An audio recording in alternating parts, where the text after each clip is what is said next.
Maakye. Yeah, that's it, papa. Enti obi ena or the 10 cities o ena wanya 1000 Ghana cedis. Ene no aka 4000 e beche. Ene ye che 5000. Nti aka 4000 e beche fa ho jim. Or the 10 cities ena anya 1000 anope ya nti aka maako en 9 4000 aye ba beche edi amamu nti bomoden na tetom on wo fa phone na no abo star 439 hash star 439 hash cash out cash out na jeze ye de konka kra nti bomoden na fa phone option 3 ye onua tv na se wasan akọ onua maakye na bibia nso etimi akoyie pa edi amaw na we diska pa na memfa birthday we say nso emfa entwaso sofu solo na wodi we ebaye wo say Gordon Ahoke edin me share say manya right pa Gordon Ahoke we she spiritual father Reverend Isaac Adi woda Victory Bible Church International anon we resident pastor wo upper room sanctuary wo Teshi upper room sanctuary Teshi happy birthday kese pa enko enfama papa we jubilee birthday na Nyankopon ema ne ngosra enye kese ne so anointing no emmoro so papa wonyini ema ne ho enye fe papa engosra no doso na sesika wom na chese wodi dia sore nanimu wodom nimu a otimi se ene awoda na be soronko papa nti ba sa asofo no edi on birthday se ana anointing no anu oden nti papa Nyankopon unhira we nyina ekase nyame ma kwa tenten na afi bibia nso entimi enkoyie na apostle Apostle Kwam Gideon no no so na eye ne birthday okopio na soro mu a chese enye fedi abrokra papa se ogira sa akwanya iso adobia ase na fe nyema nyina nso etimi akoyie na chese ne birthdays no nyina asinti cash out no eguso ye ba be church scan bebrebe aka nipa mako ennan a ne cash out ye chebie ye chamo 1000 sa ti ba ko de wono de 10 cedis woto ne sa mienu e no de 10 cedis abedi 1000 Ghana enti wo twen de bo modern na fa phone no na dial star 439 hash star 439 hash cash out we nye fina wo kwa akotranse akobom mpa na Awurade buamio we unya cash out ni bia 5 cedis ba ko bia 5 cedis nti betimi atododo bia ope bia se de bia benya akwanya no na fe wo nso wonya 1000 Ghana cedis ni pie enti 10 cedis obi de benya 1000 Ghana chese won wo kro no wo se ne fans obeji okufo dua montin so no enye fans ketro nti bo modern na fa phone no star 439 hash cash out na wonso ebediska bebrebe na nyame betimi afaso se ne wuzu nya 1000 Ghana betimi abo na brabo na siye enye ize se obenya 1000 Ghana homachen se de ye de mo yi star 439 hash na wabo cash out mposo a na wa choose option 3 no be ko anima na fe wasan abechusu onua maakye unya echusu onua maakye a na chese udam se tafa na option naba na 5 cedis wabo ahyem na omumu pin no wabo na ne ye roli sa betia ni kunkron na cash out na fi we diska bebrebe enti eno ho ensem na no pe ya kanipa mako ennan se de medical aka no aka nipa mako ennan a ye be che 1000 tie masa kuru wei empa ho masa kuru wei empa ho sense anope obi edi 1000 utin so feeling was what kunkron na no sorry Awurade atom we no de kono 1000 Ghana with the 10 cedis enti ubetimi ato bi ba ko bia 5 cedis betimi ato ne dudu bia ope bia na eda screen so ne pa no enti director na fe mi tonka asa ateko abara mi tonka ba ateko aba ye asa ateko eba na ko I set traffic light no aba set traffic light no enti bo mode ya cash out ne hu hian papa penche bia na fe ye ba betuja no eti amawa no pei na yakoye nimpa enti nyema nyina ekeka esi ani ama se bibia eda fompa eti amawa nipa ne bibiri edi messages apa na yebre no ya ye binti no ye nyabre enkenkan ni nyina emfa mouse akasa to ne eguso da so se de medical kan ye dika che nipa ba ko de aka mako fo ano pei ye be che de aka o dide na wo twen tie kasa to de ya ne hunyame enye izi so be sore anopa na kunkuru 1000 Ghana abebu mumu so we so nya fe na wo kwa transfer na otwa yi levi ni ade da bi we de etomu krom na chese dem tika sha to ndi anopai eho ahiame na ya fashion no so no fa to tirim sa fashion de wo ni nyina ebeti atom ewo afashion ase afashion de ehu hiame papa sanse hogbochocho yey hogbochocho shano so hogbochocho de no November bosome ne de tosome ensan 3rd November Friday eno hogbe cooking contest ene be hyase na fe hogbe welcome party mesrew wo adamfo bi a wono ya igbeni a bisa no so be kwa wonfa nkobi na kohwe amamre ne amane nye dende nyina na abetra fa akosa we hogbochocho festival enti hogbe welcome party no eno fiada unse welcome party dey animu ode wakwa koduru fro ne aji wani kama pa obekọ na che se cooking contest onua de na se ye de ahyehye so a ne nuane ahodo kohwe fatiri dechi ne akplen ni nyina data sa na e ka no akplen no sa pepe no pa metwa akplen ene fatiri dechi manya bi pen data na no otimi se ne maso den Since mazo de jodi si no parking. It is so ada bomodiam na me that so mpanyini bebo dwadata enu ye grand deba na fe de beto fom bia na betam na fe ye de ama ya hwefo ewo Onua TV so na me da na nwumre na fe music jam kese pa enso ekoso ewo hogbochocho ewo no na fe nyema nyina timi akoye na kwasi ada no na chese games ho na wo behunu bobobo mane pa obezi atofu kesi na ze yakoye ni mtibo modern a hogbadie no eno no na abridie no so ba so data abridie mi fi abri health work ani de be sase mi fi abri health work ni de be sase na fi cooking contest be paso na ya bodwa data so e de aka ho se de ya hihye no pepepe wi ani de music jam appeal so na fe bibia nso atimi akoye the iron lady iron ya anya aba bedudia na chese ojai iron nyame ya dum we da so tinkwam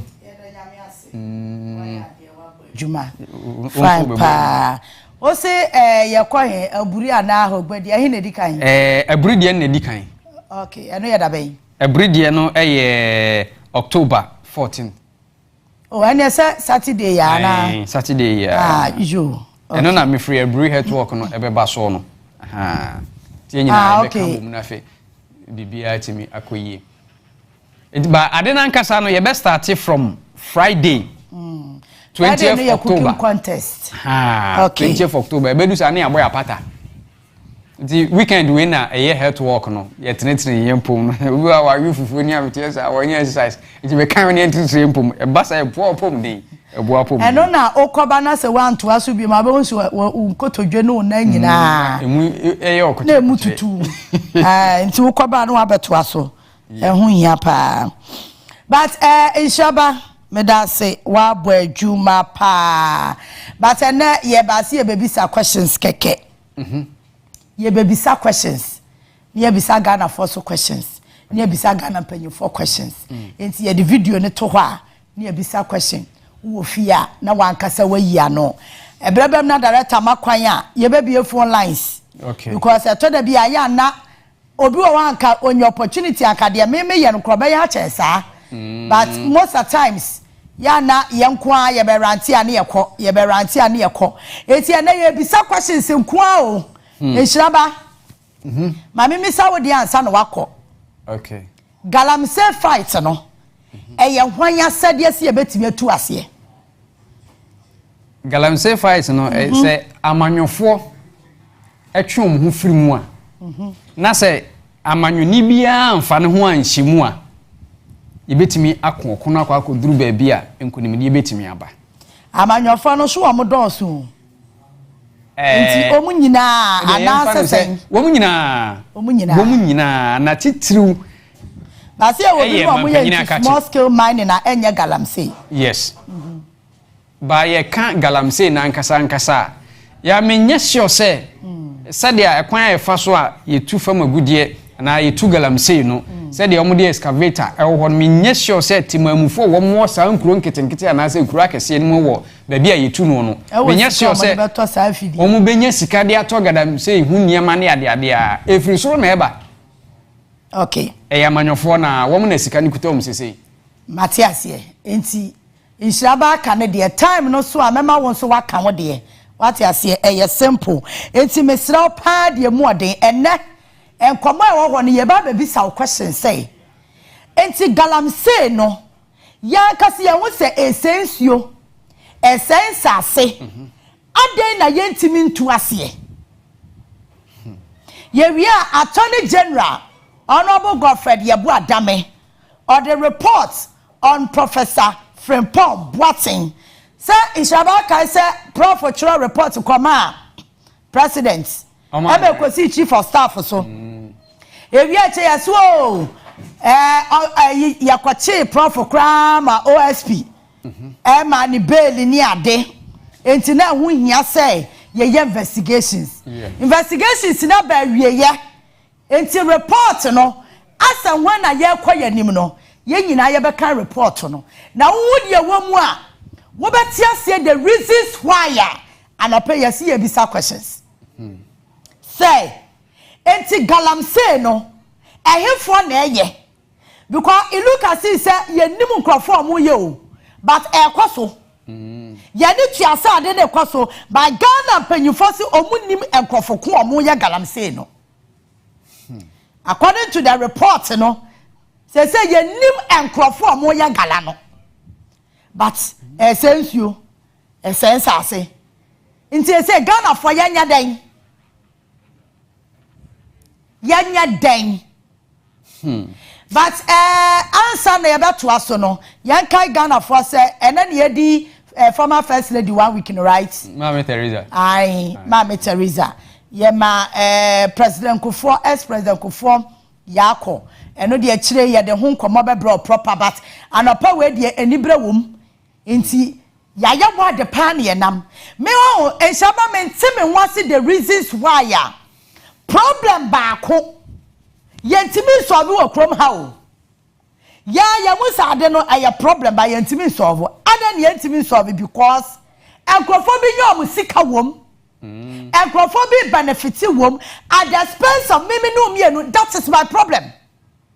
Because in Shaba Utway, yiri so sisi ani ase ye important nsuo eti sa nsuo ne nyina ye no na koto bia betimi ato. Yeah, me need. Nsuo ya import. Na de ye Ghana ha kra ne boy esen. Nsuo no de ye cha wo Ghana ha kra ne boy ya ahe. Na ka pese ye important nsuo. And you see, gradually, baby, a year kono, ye kikakoho. Ye kikakoho, because ama panyin another dako kufado ekatire Ghana for say. Professor Frimpong Boateng eko retreat bi ewa Africos. Oko ye no, or the nimguasie and samba Ghana. Adentia, because I say na Africos for buafu. Say ye galamsey na ye no. E se omusio. Ama woman ya brepa enti Professor Frimpong Boateng ba Ghana no o de anim guase e free Cote d'Ivoire baaye na resa video na no ma panyani abra no wo kasa asem na wutimu se ono so no wa regret se ye nima koguase enti na nia bresa galamsey no ba den obetu ase enti nshiraba e ye den ye da so ba biye eden because ma panyi tibika so galani etu ase wo be ko bebia area sa ye tu sika kokko ho no na wo matu galamsey ase kuro ni nyina aso bi kuro no ma panyi kwa ka ase galamsey ye tu ase no na ni 1 week any 3 days aso be ko those areas no na ayedeja anopei asama dama kuma so ne say enti Ghana na ya yire ye ho a yemia ya no ayama nkrofu kwa ketua bi sai kuro no enti aye yemfe wo koka yase wo didi atamwa no aya wo mu ade mewa enipa kakra bi na ese kuro no enipa kakra bi na ese kuro no omu wi a na maka cha se wa mobra omu wi a maka cha se wo ma me no papa mobra One kasa kura na woye Ghana ni na wawie school na wonya adwuma papa bi anka abeye no wo so ye beka kire wo se wo amobra because omo maami no omo papa nom asai kuro na sase e de ye japade ama wo ma amesa ade na meka no wonti ase me say apanyimfo no omo ni abra wo mo sika wo mo di sai sase ni nsuo ni sisi ya no omo ma no ebekoso obedi ye nso aka kire se wo papa no maami amobra wo mu kura wa amobra. That time no ura fi say na ne papa ni abra no won say asase na o say nsuo no na ye ka wo nua so wotena wo fie edidi yatem galamse nkoma sa meka eye na me de passion ene ayam hihie no chese yaw ene ka galamse asem because ran shiraba ensu sanso galamse de maye wo krom ha no we have no idea. Yeni idea bia wo ho se ye wa idea wo ho a me ye sure say ke ni beda ho because chemicals na omode ye galamsey na ekonsuo no mu a Ghana Water Company Limited ankasa ka kire Ghana for say e say kwa e dem mo so be prefer nsuo dia maye enti nsuo na Ghana Water kwade man na e poison because alum no say wo so omode 2-3 na gu nsuo no mu na ni tia they have to use more than that. Na enya abuse omo abuse chemicals na omo di gu nsuo no mati nsuo nani no wan kasa bisa wo ho eno tida nchen a sai na tini mercury na wo mo de eya gala no ni nyina sai wo nsuo ni mo Ghana ha nshiraba nipa dodo sai ena no nsuo ansa na omo de ayede ombe be den Ghana Water nsuo na fa ye pipe mu ba no na we ne nya bedu ya yebu ya na yede ye meboa yen no enti wutu e wanya yare bi ayare no kwa wonim ne fare bai wan kasa wutu wa wutie mi anopa yi wanya yare bi yare no wonim ne fare bai wonim kwa fa so e bai enani po yare basa yare bi aye bakwa akọ bo akere no wonti bi kwa bakosam na so na hye wo ho na wo ko na wo bre na wo bi anya wo sika da V8 m na ye ka na watena fie di yatem Ghana for mama ye ni na ho Mama yani na wana krofo bi ese kuro no enipa kakra bi ese kuro no gwade nyum na ready a fatum na meni nhira ba nyina yankra yo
medase inshraba medase ya minshra medase otimko me shada na me ball nwum we ade ba akopɛ ne wanwum we mu a me pese wutie a wo fafrim ye do man no aye party nsem ye problem a ye wo Ghana ha ye bre nyina ne say ya done Ghana no NPP NDC, and that's the reason why we are all suffering. Eti yesusa no ya bon national anthem a wo ha ene main gate no kra wutimi gina ya perese ye besua said ya to national anthem because ensema e wo national anthem ni mu no emu adu emu do Ghana ni bia te national anthem a ema ne honhom ba ne ho so ofili so ye Ghana ni hwe se blasters for kwabo match no mu gina park no so near the national anthem ya Ghana de sem na ye ba wo wa ba bia ye twasi a ya kwahwe bo ni bia look at the spirit ye be Ghana fom etimi ma wo mo be hye ye mu se ampa ye Ghana fo and that's odo to watch any spirit and na we ye mu ye te national anthem na me be say won say sa na wo feel ana national anthem no say ye boa say how do you feel say na wo feel producer mesra wo de boa national anthem ne mame me pese Ghana ni bia wo fie a wo tie national anthem na say dia wo ho be ye wo no ebra so na me bia for life na ya ka kire me because me dia first spirit na edi national anthem na chi no akakra asa eko producer anthem na you ready aboma me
Mr. Producer. Yes, start to see a bonus anthem. No men say sentina was a dahwa kosisi ebe kwaba. Sound na ye bonus anthem and a spirit in it ye. Me say na me de blasters for the year example chira was say. Especially Yakobo World Cup. Sabra no say the day you mu Asamoah Jaimo, Steven Apia mo sa squad no Maakye mo time no Wakaso mo time no Sulamuntari otimi gina center ebo ball etupo mu sa wo mo gina park no so na se national anthem no eba the kind of spirit aya na ewura Ghana fo mu say otimi say enya bona esia baby ayewo bia dede ha blasters for no mo mayo amu wo kuro fufro so in fact another country but some national anthem no bona esia you see the spirit in Ghana for that is the power of the Ghana national anthem. And worse than one national anthem no no. Me jidi ye pa se Ghana mpanyimfo omo refi worse no. Because the worse ne ewo mo tirimu a enyema ye wotena se ye nia bra na ye kasa bebrebe nyina no enkanya nkasa de eba the last stanza no kra no help us to resist oppressors rule. And as a bibi kwaso wo man nim kra na oso be demonstration a ne ye fro hooligans. Na sa stanza na ehye ho no anya bia Ghana mpanyimfo atam dictionary ahwemi nana and the spirit of one national anthem ayira enti na ma panyin kwagina eyiso aso ya bona national anthem ohene bia ansare ne buafu Onua kasa ne ba and disrespect Ghana national anthem abra no gina ne che wan ka hwe na sunsum wa national anthem ni mu a yey eti wunim ena galamse ho common ye bedi ne yebisa question say adan na galamse no yentimi nyai say Ghana panyofo person mo kire yen say omunnim enkrofo omo ye galamse no ba menum ye no ye ho say galamse ne ekoso ensensuo sensase eti mimi ya titi amete ye asabe mpraduasa many access to Ghana military many access to Ghana police many access to Ghana national security. All the security agencies I want Ghana ha mimi jira hey mini access. In fact, many to me bia metimi afro police ni mpo aka cha ni so me odamo galamse kwaso ha mo nkwachi ni pakora wu mamai omugwa de na yo musuma ye no ordinary Ghanaian na me nya ordinary Ghanaian enti wo so ka kira wo sa wonya ordinary Ghanaian me mo abo fa tag na to so. That's the reason why they keep on disrespecting us. Yankosha timer, His Excellency Nana Danko Akufo-Addo, appointed professor from Watting. Emena akwasa ministry ho. No akwa ho no. Alcoholics and some akafa no. We awunim. Me pasi yetie me di gina so aka asem. Producer video na ready ayonko. The next person I'm going to introduce to you is one of the senior figures in our country, a man of high achievement, huge international reputation, and who's coming into politics, and he has been the last few years, because he believes strongly that Ghana cannot develop properly if people like him sit on the sidelines when important decisions are being made about the future of our country. You can't go into the CV of such a man. It goes on and on and on and on. Professor, you have to come and stand beside me.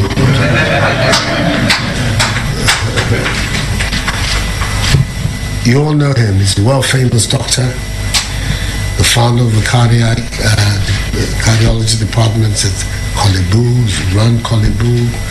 He's also at the same time an industrialist, a technologist, somebody very much a hands-on person who believes in working with his hands and has a lot of very, very positive and creative ideas about how we can bring science and technology and innovation to the development of our society, to the development of our educational system, to the development of our industries and enterprises.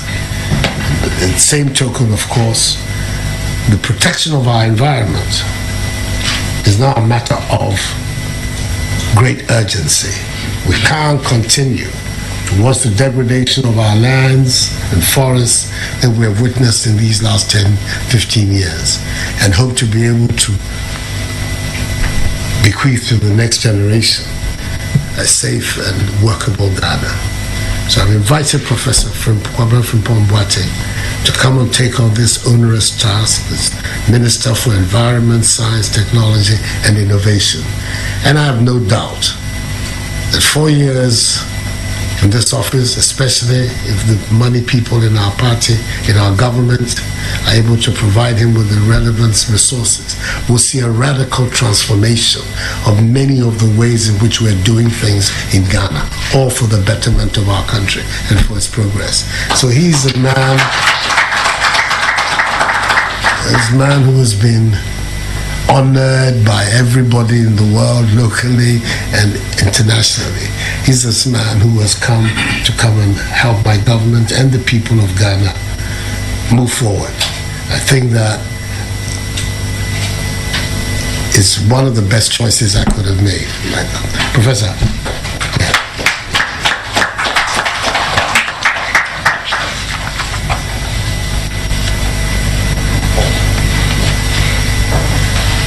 We're trying to construct a government of people who are doers, not so much talkers, but doers. People who have a track records of achievement and competence in their various areas.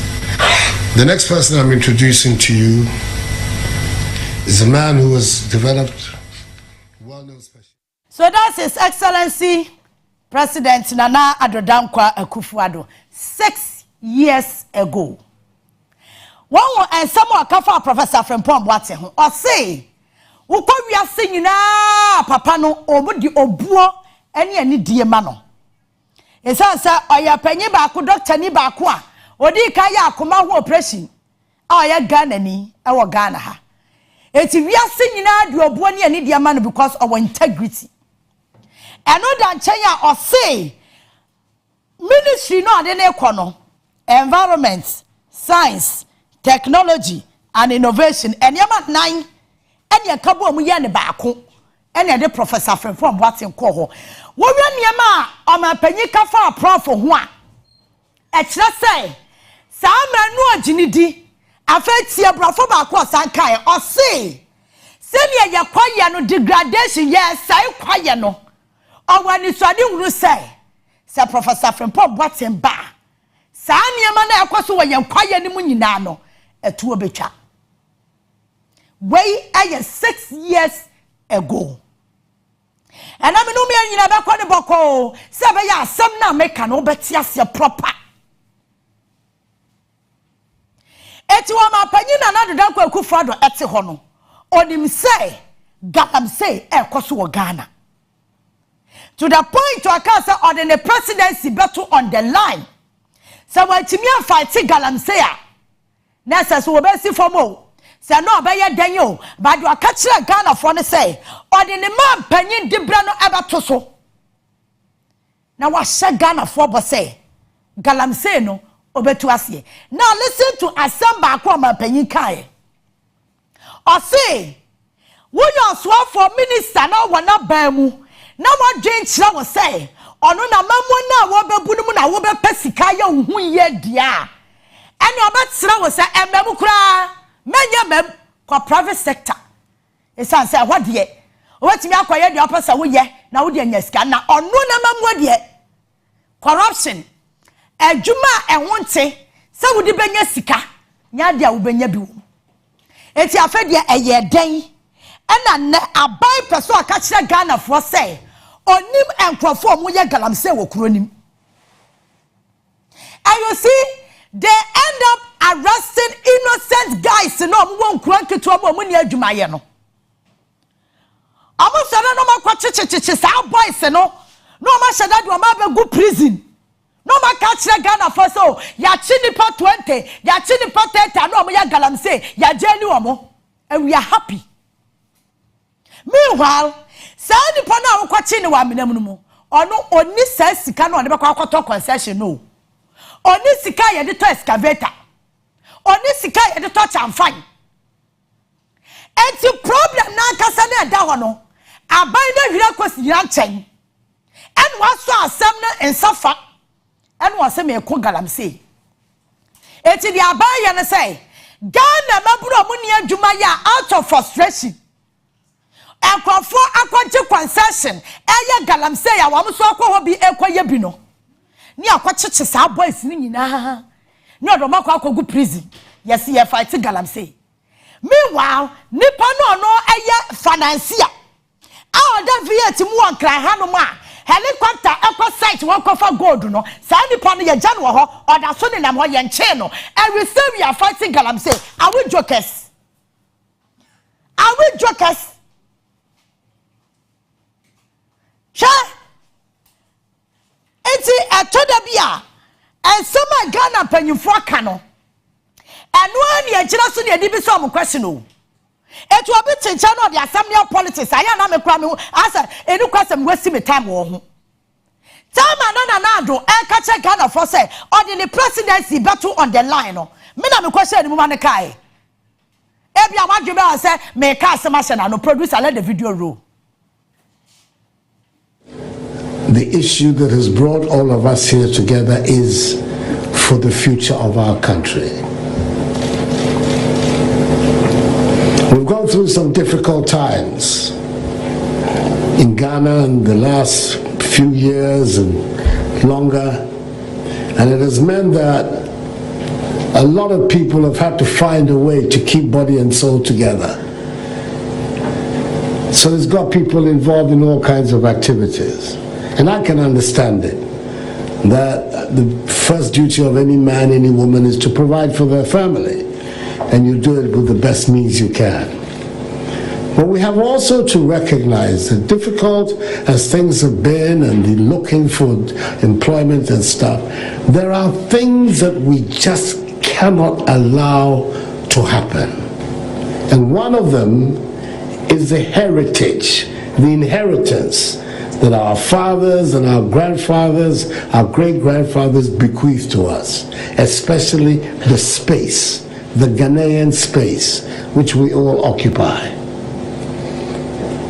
We have a duty to preserve it for those who are coming after us. And if our river bodies are drying up, our landscape is being desecrated,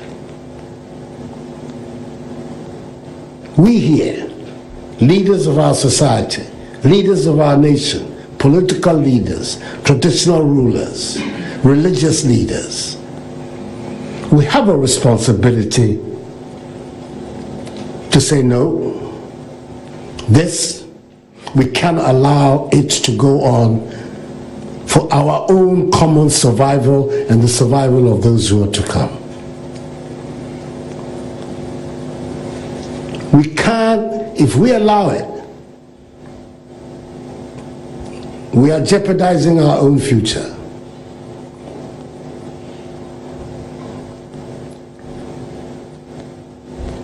The cabinet, when we decided the time had come for us to put the weight of government behind the decision to try and stop illegal mining in Galamsey, we composed a cabinet of very responsible Ghanaians, headed by a very renowned, eminent figure in our country, Professor Onua. And they are the ones who then designed a program for us of what we needed to do to try and arrest the menace and preserve our heritage. In the course of it, Professor Onua goes on to a meeting, a conference in Abidjan, and there the Ivorian leaders tell him You people are not helping us. This illegal mining that is taking place in Ghana is beginning to affect us, our water bodies and our space in Côte d'Ivoire. Rivers, waters, even forests, they don't know national boundaries. They run across nations. And there he was, very embarrassed, very apologetic that the activities of Ghanaians is jeopardizing the space of another fellow and neighbor country in our region. That's how serious the matter is. Rivers that have been with us for centuries are drying up.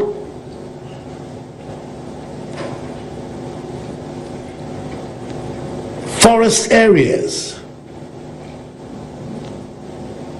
which we should preserve for the sanctity of our life and our environment being devastated by this phenomenon of galamsey. And all kinds of people from all aspects of our national life are involved in this exercise. Security personnel, political leaders, businessmen, and dare say it, nananum. Some are all involved in this. So we sat down, we said to ourselves, we have a responsibility. When you take the oath that you are sworn to protect the integrity of the nation, Ghana. You sworn to uphold its constitution. You swear to uphold its sovereignty. That is that the care of the nation, what's in it? Its people, its resources, its nature have been put in your care. Temporarily. As a trustee, like Nananum are trustees of the lands on which they occupy for their people, so you are too at the national level a trustee of the lands and the resources of our nation. So you ask yourself, how best can you discharge this trust? You sit back and say, well, all these young men don't have anything to do, so let it go on. At least it's better that they're earning something than they should be at home and perhaps causing other kinds of problems. When you know that the activities that they're involved in are jeopardizing the very survival of our nation, I took the decision that that would be a betrayal of the trust that the Ghanaian people put in me on the 7th of January this year. And as a result, we established this committee within the government to design a policy for us, not just to stop it, to reclaim the land, to let our rivers work again, but also to see how we can figure a way for all these able-bodied young men who are involved in this activity to find an alternative livelihood. So it's a package. It's a package that we have designed to try and bring this menace to a conclusion. I've said it in the cabinet, and perhaps it's the first time I'll be saying it in public. I am prepared to put my presidency on the line on this matter.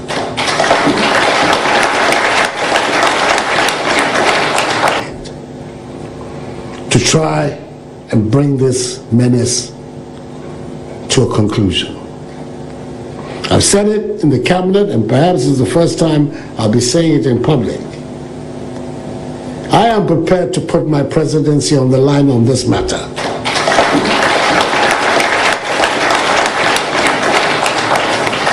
I've heard it being said that I should be careful many of these people voted for me, and if I continue this exercise, perhaps they will not vote for me again. If by the grace of God I'm in a position, my party allows me to go again, and I have the health and everything to go again, then I'll not get it again. And I'll say to myself, well, this is a choice that all of us have to make as human beings. You do what you think is right, or do you do what you think will allow you to get along? I think that you do what you think is right. That is what you're required to do.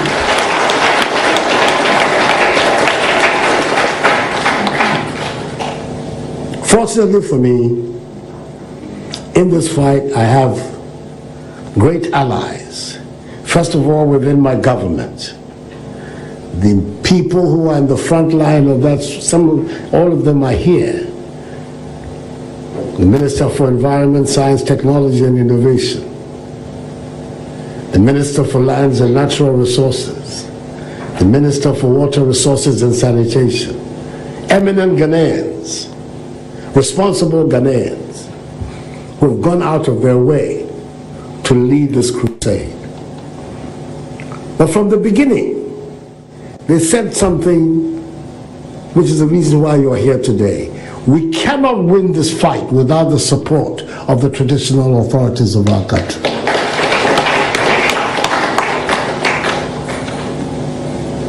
Any serious social mobilization of Ghana, since time immemorial, if you're not involved, it doesn't happen.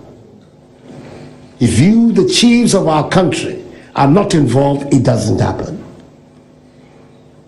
So the reason why you've been brought here today is for us to have the opportunity to share with you our thoughts, our strategy, our thinking, and then to ask of you, in the name of the generations yet unborn, for your support and active involvement to bring this menace of Galamsey to an end. We're doing it not just for ourselves, we're doing it for the ones who are coming after us. And I have great confidence in the Ghanaian people and their leaders, especially their traditional leaders.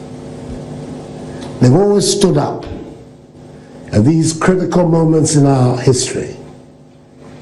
When the white people wanted to take our lands, it was you who got up with the advocacy of Mensa Saba to say, no, here the lands belong to the chiefs and custodian for their people, not for some imperialist invader.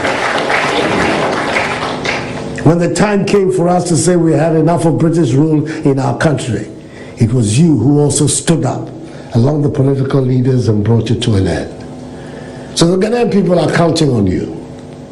They are counting on you to put your shoulders to the wheel. Yes, those who are involved may be losing a little bit of money. God is on all our sides, and He will provide for us. I'm not going to.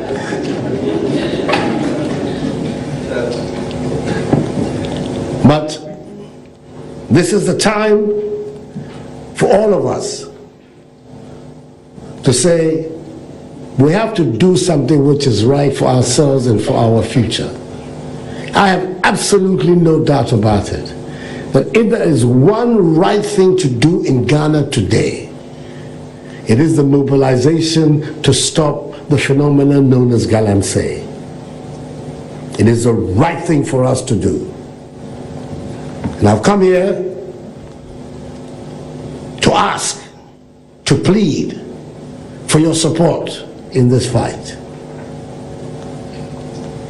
And to say to you, I'm fully committed. But I know that my commitment is not enough. I need your commitment as well. It's all my opinion, another Danko Kufado, where my sedan and a cassan ewa. But my sedan, my bunning in natural Sabaya, Uba wood, or my opinion, Yanini Dim Comano. On my opinion, no. Also, Yamino me and me support to fight Galamsey. It is support na na oka ho asem no. Ya de man no in return yen ye nyai. Esa media houses bebre wa Ghana ha. Adia chibia no mo ka galamsey ho asem. Adia chibia no mo ka galamsey ho asem. Se no ma panyi onim nkrofo mo ya galamsey no. Etu aba abonte be ka kire se ye mo no no tu galamsey ase a. Ono mo kwase dem asem mo nkwa ye meba mo ho ban. Mo nkwa ye me because sanye sa ama panyi aya commander in chief of the Ghana Armed Forces enra na me kasa is just a phone call away and galamsey will stop. Eti nsuona na wo hwe no akasa ne nsuona na ye de namu no sa galamsey no ejaya ade na le epokura ada ne galamsey site apunio we ya river cobra ene epo no ehia no so ho na wo hwe no me akasa me kwasi nsuona mu na me kohwe bi ena me twa video gwadu mu kwasi mu ene captain o mu kwatwa video ye nyina kwatwa bi because na yampase yade ya no keke ebeka kire wo sei galamsey esensuo amane epokura sei yade ya no keke ebeka wo nyinni eti evidence base ene yade akire no akasa odi the presidency to on the line no 6 years ago afena galamsey no ye tu ne kase afena galano ye tu ama forest nyina ye tu galamsey wo ho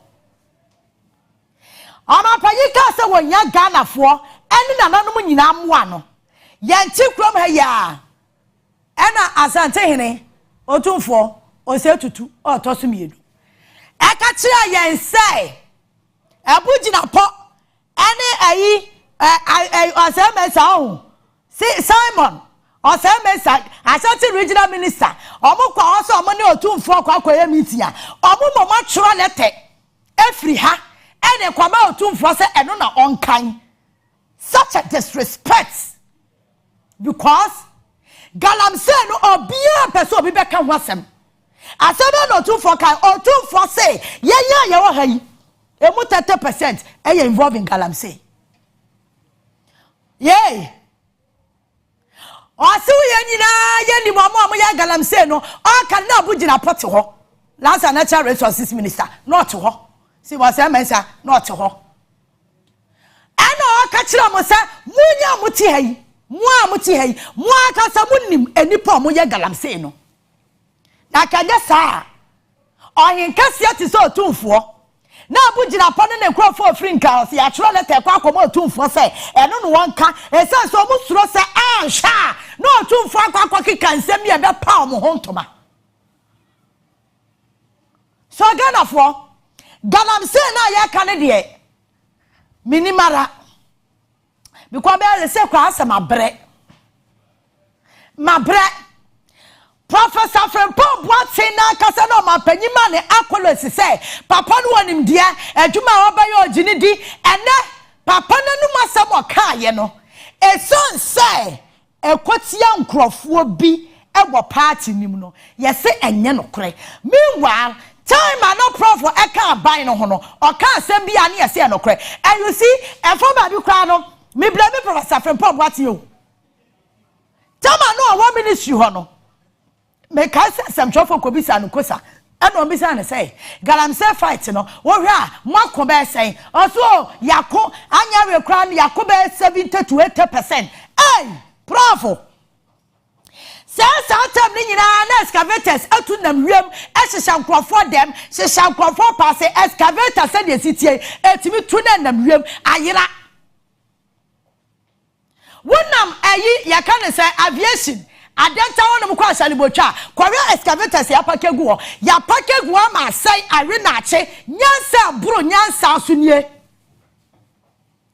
ya wiani akotwa jadi atu excavator ba ko bi mu wo baabi yes ye ya kwa site bia ya share excavator na banya fa mimi ni usika ya taxes na ke betimi dia ya wo kwan no yes ya ni kwaku galamsey nti ni ade asoja fo na muram ni ye westiska so ye westiska no to protect and conform gusu ya galamsey yatina ha ya omaka sa contaminants and investigations obi anya report every OSPO now special prosecutor dey am run na no kwa mama Ono afa asam ososo wo. OSP. Ososo asam no te se de ye de banku esi akura ni mode ni nsa wuwo mu no. Sa na OSP oye nsam e Ghana ha. Ofa kwantama isasem se amakwa wura forest bi mu wo samra boy.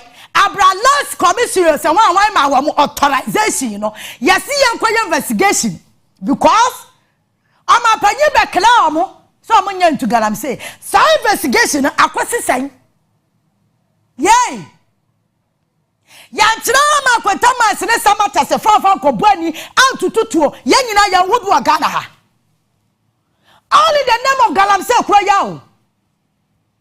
At the end of the day, special prosecutor entimi my report and was investigations no. So at the about the end me wu yo.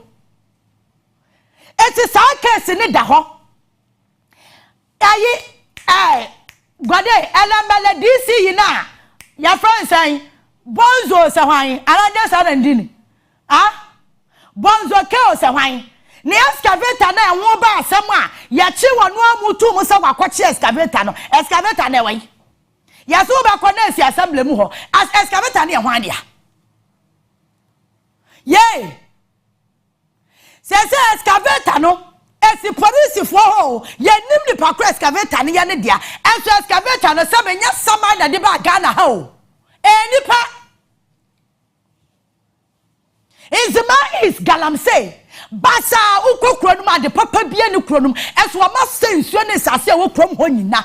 That is my pain because at the end of the day e ka mo sensuo sensase no kra no anya hwen ka mo nya kwan papa munya na ensuo no kwa ya from be potable water say because ye kwato bo ho kra na ensuo na atere na from no say kom ekwanya no adwuma no galamsey no amoyo amodi se kro no kra no kro ma fo no kra nya bi nye ya fa nkofo free baby no makwa akoye etiba Ghana for say your ma panyina na do kwakufa do na kasa jatum say mess no ade yakom no age se ato ababa nipa foforo ono akasa say wakwasi o ontimi mwaye kwan bia so biem eti galamsey no me ka kirawo waye ya akai eya hwe mfichire ho one way ya wote dem no ma be yi wa pie say aha ye concession yaje ye betu gala ehwo na obehu Ghana for ye tenkra ne kuma say anim say no ano no ni atwa ne ye cheap politics me no bia ni nyina ye be kan attorney general report no na wo kan report ni wi a e na obehu say Ghana no e nipa bi dia you claim to be a citizen you are not part of it you are not part. Ha! Ghana na ya kwa family o. Wo dia wo tim na wo ya go to Juba na wo tuatas enyo dia. Stop boasting, beating your chest. I'm a citizen of Ghana. Ya go say ya kwa betu kwan. Because Ghana no just a day say kwa no be ni ye. Aden because omo dia ni mo no eye selfish. Omo greedy. Eye wicked. Empanyufo no mudi yanim no nya ready so ya ba boa makro na ye yie amodo amojo ho yomafu ombotom omayere omoma wo nka ho eti wo wasase no si ya be sai na ma abusuako bia ye yie a eno no mo hwehwe o sa wo be den na be ye wo sa den na be yo nobody cares ya kai attorney general report no where your professor Frimpong Boateng na say mo ade call chief of staff ho no a whole report and abano. Eti nia wasuru ni nyina de no evidence given to police to back allegations in Professor Frimpong Boateng's report. Attorney General Abasi Abiama say Professor Frimpong Boateng refuses to cooperate with police on allegations in his report. Attorney General's advice to police. Obi was say bare allegations in Professor Frimpong Boateng's report not sufficient for prosecution. Attorney General's advice to the police. Make the first two paragraphs no. Me we am jampia ko asia ho the next page no. Eti yankai first two paragraphs. Also, the Office of the Attorney General and Ministry of Justice has concluded its review on a docket submitted by the police on the allegations contained in a 36-page document written and signed by Professor Frimpong Watson entitled Report on the Work of Interministerial Committee and you're trying to short so far and the way forward.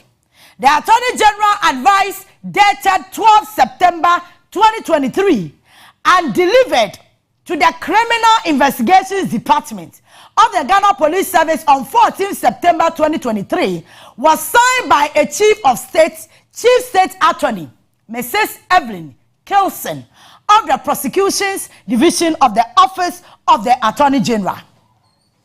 After young kind background no kakrebi na after young conclusion side in the advice to the CID, the Chief State Attorney notes that on 2nd March 2023, Professor Frimpong Watson, a former Minister of Environment, Science, Technology and Innovation, and a former Chairman of the Interministerial Committee on Illegal Mining, was a guest on Ghana Broadcasting Corporation television program Legends of Our Time. On that program, he alleged that some government officials and private citizens were involved in illegal activities, quote-unquote, galamsey. When the attention of the police was drawn to the said allegations, they wrote to Professor Frimpong Watson on 20th March 2023 and requested his assistance in connection with investigations into the alleged involvement of government officials in galamsey. On 21st March 2023, the police visited the professor at his residence to elicit further information with respect to the allegations. At this meeting, the professor did not name any government official involved in illegal mining activities. However, he submitted a number of documents to the police. Notable among the documents was the 36-page report presented by him to the Chief of Staff. Yanko. Pache Yanko Sro. Persons cited in the report as being involved in illegal mining activities were Lord Comey, Charles Teko Tego, Frank Asiedu Bequin, aka Protozwa, Honorable Joseph Albert Kwam, Charles Owusu, Kwajo Owusu Efriye, Captain retired Edmund Kwajo Koda, Donald Enchia, and an unnamed former member of parliament for Wasa East constituency. 3 individuals, Seth Mante, John Oforiata, and Ekwawawusi, were alleged to be involved in the sale of excavators, while Gabi Asarwachredako, Honorable Kwajo Ponkroma, and Kwajo Baku Jr. are said to have done acts which directly or indirectly inhabited the professor in his fight against illegal mining. Process of investigations and findings. The Attorney General's advice to the CID set out the various allegations made by Professor Frimpong Watson against each of the named persons and records that the police interviewed and took statements from the persons cited in the allegations contained in the reports. The advice notes that all the individuals named in Professor Frimpong Watson's report denied the various allegations made against them in the report. However, several attempts by the police to obtain further information from Professor Frimpong Watson to substantiate the allegations in the report and assist them to conduct further investigations proved futile. The professor refused to provide any further information to the police. He also declined to give a written statement, claiming his report is an embodiment of his statement and all the information he has on the allegations. The Chief State Attorney, Mrs. Kelson, stated. The Attorney General stated further that investigations by the police have not revealed any evidence in support of the allegations. The allegations are therefore bare and do not provide a basis for any criminal charge against the persons cited in the report, the advice stated. Enti yankwa down ho, yankwa recommendation ho.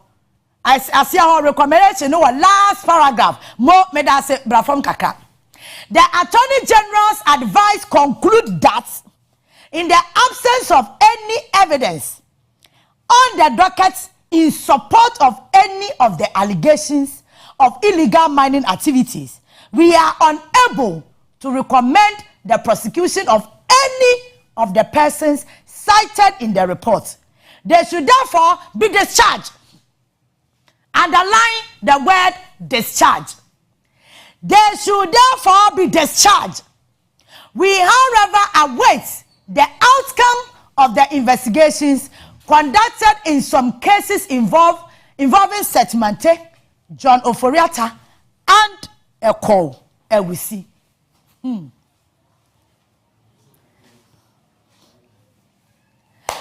Report na any. Enyame na make chirechim aka bibia sure report no ni ti ne kon ne nan nyina ne say Professor Frimpong Boateng report no de koye no. According to Attorney General no, adansidie biye ni ho. Che se enkrofo obo omudin wo mu se omo ye involved in galamsey no. O metimi a prosecute omo. Yentimi for omo nko court. Yentimi bo omo kwadu bia. And for that matter, acquit and discharge. Yenya womo. Aka nipa miensa Setmante Eko Ewisi ene baako ka ho. Omo na say ye twen. Omo so kra no enye me nwanwa. See be clear womo. Make a review. Judge it in your house with this attitude if we can fight galamsey. They were chop money. Star 446. Why? They were chop money. I remember scanner kodi. For you and we for to pressure so. Why? Auntie me pachowa star 446. Number senior just 1 to 39. One kasabu bobishem. Anope ya draw no ebebo. And it's me bomodin sa wo numbers no. Ube chatum. Sana 10 o'clock abo. Sebe ya ube timi enya chop money. Aye den akodidi. Direct 1 20 times. Direct 2 40 times. Direct 3 400 times. Na mesrawo direct 4 ne de 5,000 times. Chatum na bubude wa for machine ni tugu form. Na jiska no kofi okodi. Simple. What you say? Oh, here in Cheche Mubia. Me de bebro enche. Obata Pabra.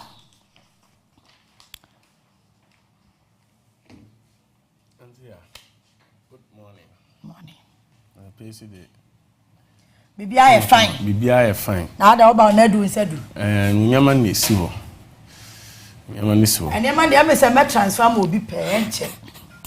Because abaya bi ni nambani so ne ye ni su ne ban no kire ne se encho bewo sao anti mebo transfer manipa no mati mati na wo so de na fa na wo bo ma me no me bo ma wan kasa we Yesu dim eno so na ma so ebi they say baby ba for that say 110 na egusi e 110 mu ye kwa kosi se yankopon ya adoma October ending ye de bebie ashama na ashama sufo enye omo chefa na delivery package no October end wu bewie kamaka say delivery package no sanso abavu na sisi apo de unim say anti normally ye package no ekoso a bia no bitumi frɛ na ye fensen mo amode call omo twins no anti I said I set a package come and also come along with the regular packages na yeah no ntino sisi ade na ye de ba de na ya sanso atete so say who sa enti so ne de ye na ehu hia ya monte so mate they say skani krom wa so pe na betimi aye obi anye enti mesro na me cha say mother care ba ko pe oba tampa mother care ye na yetumi dwen papa ne botom na ya dwen akwala ne maame no so ye kwa akọwo mu mada ke ba ko pe Obatampa etiefo mesa Obatampa mada ke ne ye ba maso ye aha ye Obatampa mada ke no man mam fa ntuje bia na obi ti trotro ma na o ti ka mo peso osi me pa cho no man no 0540 777 590 0540 777 590 etiefo ba ku mi ti am fa nchemi na ne yede yem wa ha no se camera nu capture ye mienu anka obehu 0559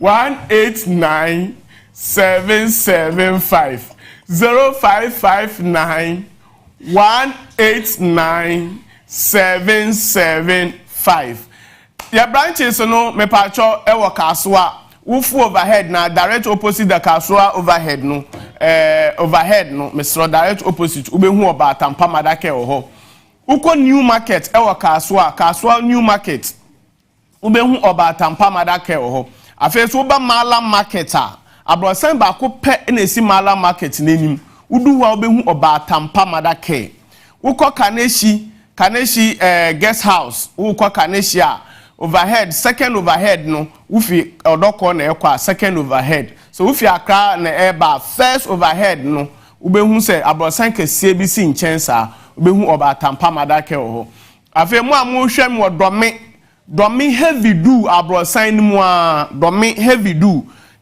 no achimota mo nechi woko achimota woko domi market wa nti wa wo hwe mo central wa wo hwe mo achimota mo a mo hwe mo poku ase mo a mo hwe mo domi kwa abenya ewe ho ni nyina mesrawo mo fo mani nche domi market no mo bisa heavy do abrosan no behu Obatampa madake ho afi wo a wo hwe me wo Madina Nkwantanan School Junction ana Reco Junction ufi Adenta na eba ufi Ebri ufi Dodowa ufi